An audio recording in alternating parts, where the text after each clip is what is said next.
and something comes up and you got to go now, grab, even if your stack is small, take that with you, and then, get your gold first, then your dog, then your wife, then your kids. Surfer, the life can become your best friend. Balances in your bank instead. Okay, so now we understand where these bricks started coming from. Yep.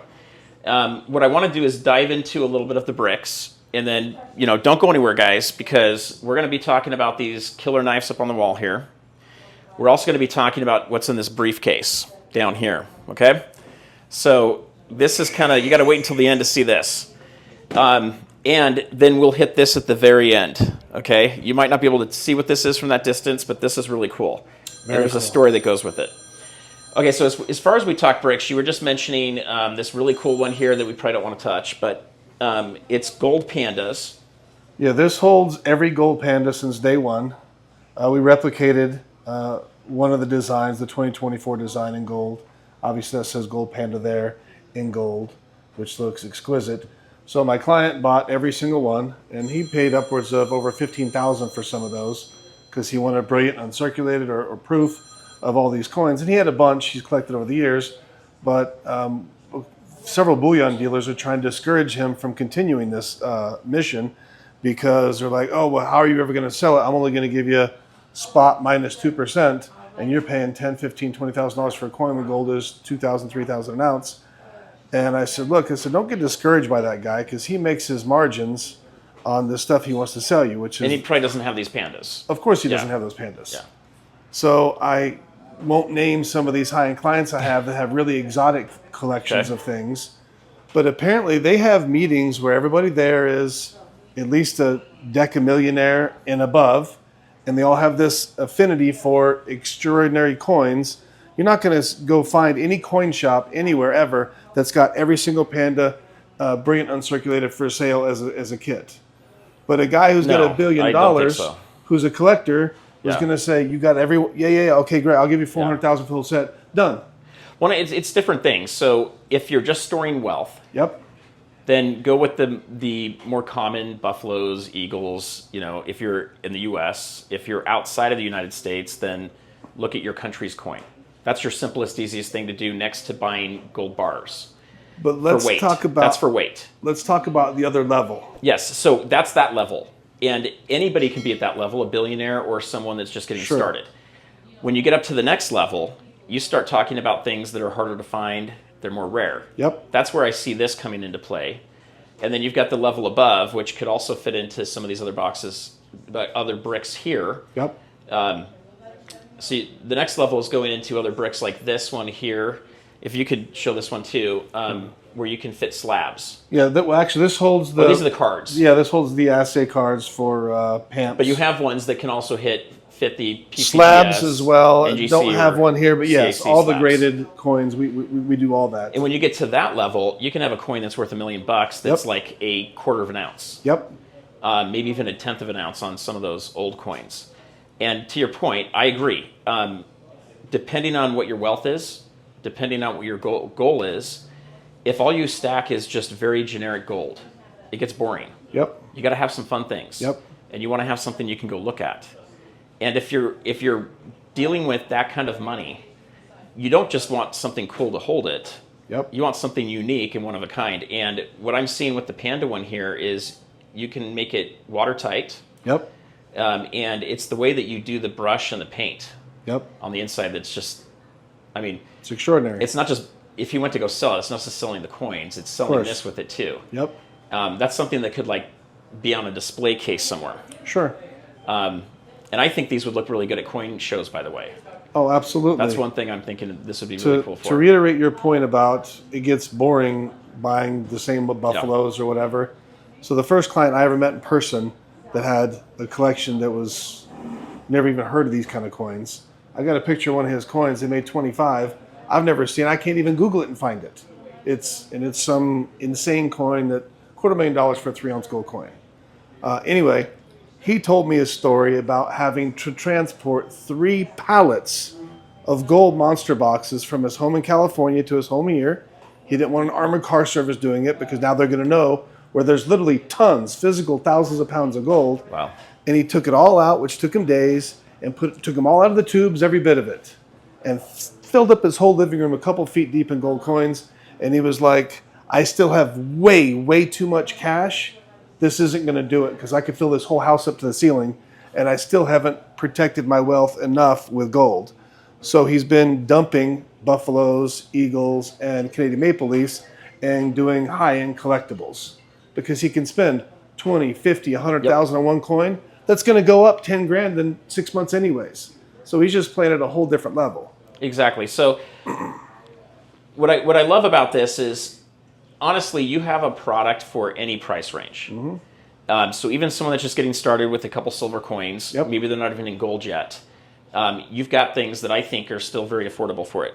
Right there. This right here. Can I hold this one? Yeah, go ahead. So this will hold, this looks like it holds maybe 2 or 3 Holds ounces. 5. 5 ounces. Yep. So magnetic, it can hold 5 ounces. You put something like this on your desk, no one's going to think it's coins. Yep.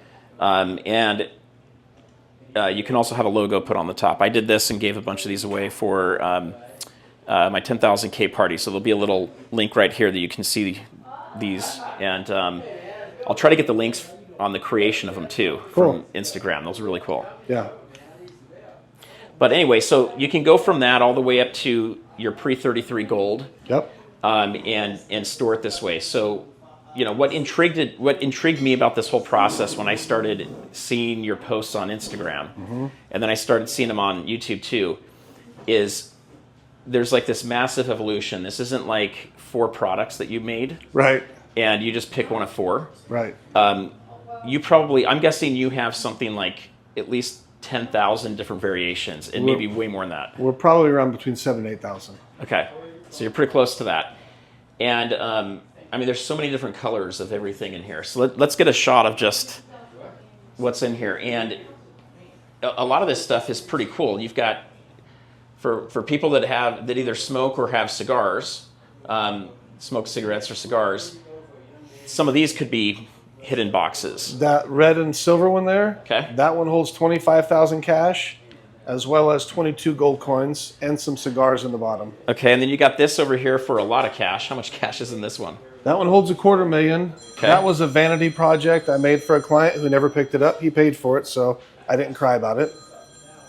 So the one right next, it's funny. That's pretty cool. This one and this one both hold $250,000. That weighs 20 pounds. That weighs 105 pounds. Wow. Is that solid down below? Oh, yeah, it's solid. And then, let's see. Okay, so you've got one that can hold tubes. So if someone has a bunch of tubes and they're slowly adding to build a monster box. Yep, these are for your silver eagles. And a lot of my clients will do custom coins for them. Okay. Most of them prefer a silver eagle tube over the really crappy ones that other people still use these tubes. So this brick will fit a lot of different coins. This one's pretty specific. Oh, this is maple leaves. As the maple leafs hold 25 per tube, so it's got to be a little bit taller. Yep. In order to hold that. And we can do any color. This one holds 300 maple leafs. These hold 100 silver eagles. This is one I made for J&M Bullion. That'll hopefully be on their site one day. So like this one has magnets on it here. And so with the bolts that you have, like you said, it takes longer to take them apart. Sure. But it probably doesn't really add to any of the functionality of it. No. So you can go either way. Yeah. And look, I have clients that want them for different reasons. Okay. I mean, the guy who first bought a whole bunch of, he bought American Eagle. He bought basically 10 of these and 10 of these in a different color combo. And he's like, no, I don't want Dick with bolts. I'm going to be opening them all the time. Yeah. I mean, he has the silver to fill them today, but he's like, I like to open them up and look at the coins.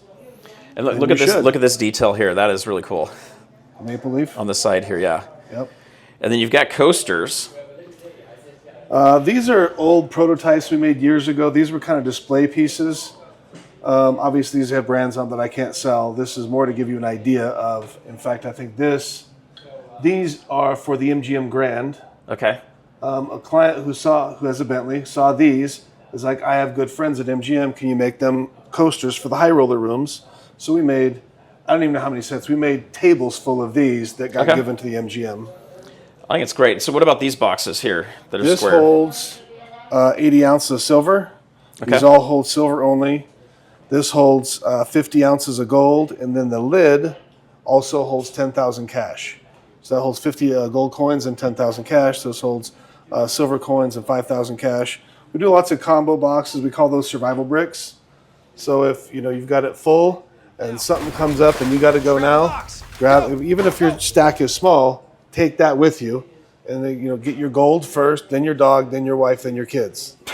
I hope you guys aren't watching that. But anyway, these are going to be much harder to run with. Sure. Monster boxes are heavy. It's 500 ounces. It's heavy. But I like the idea specifically for gold.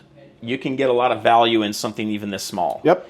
And if you've got this kind of a package, even if you're going on an airplane with it, you can always ask for a private screening if you're worried about it, or you can just explain what it is, but you might have to show them. I travel with gold and silver on airplanes all the time.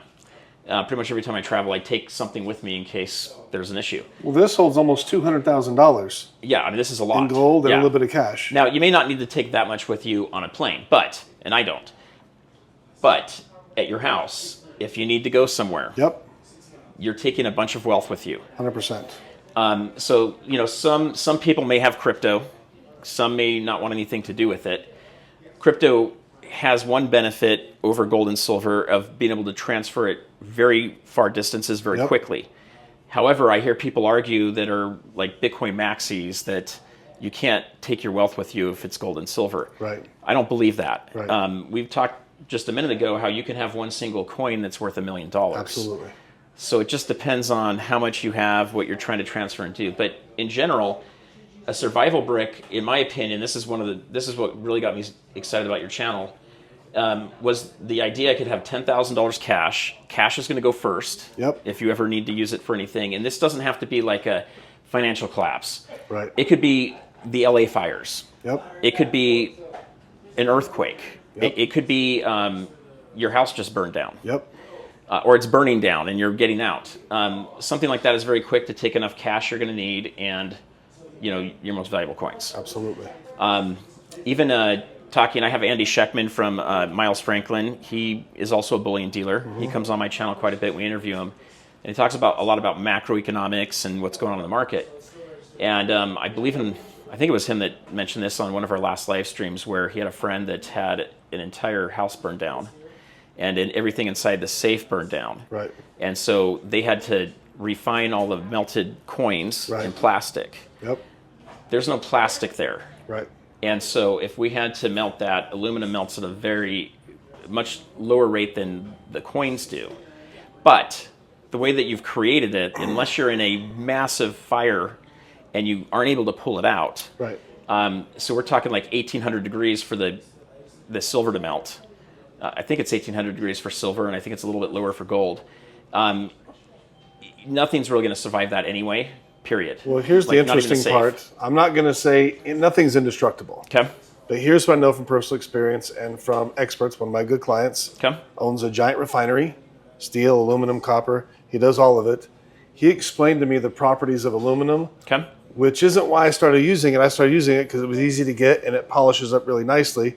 As a side benefit, aluminum is the best dissipator of heat of any metal on the planet. That's why it's used in computers, like for the fans and the fins and everything, So if you put aluminum foil in the oven and let it run for an hour at 500 degrees, you can open it up and grab it with your fingers. It's not even warm. The steel grate below it will take your skin off your fingers because it's 500 degrees. Steel retains heat for a long time. Aluminum pushes it away. So I have burned lots of these in a fire. And I can estimate the temperature 1,600 to 2,000 because I use really light, dry wood, which burns really hot. So I just keep stoking the fire full of money, $1 bills. I haven't tried with hundreds. And I have yet to melt one in an hour. I haven't melted one. I've had some of the money turn brown, but I've never had one, even in an hour at 2,000 degrees, melt.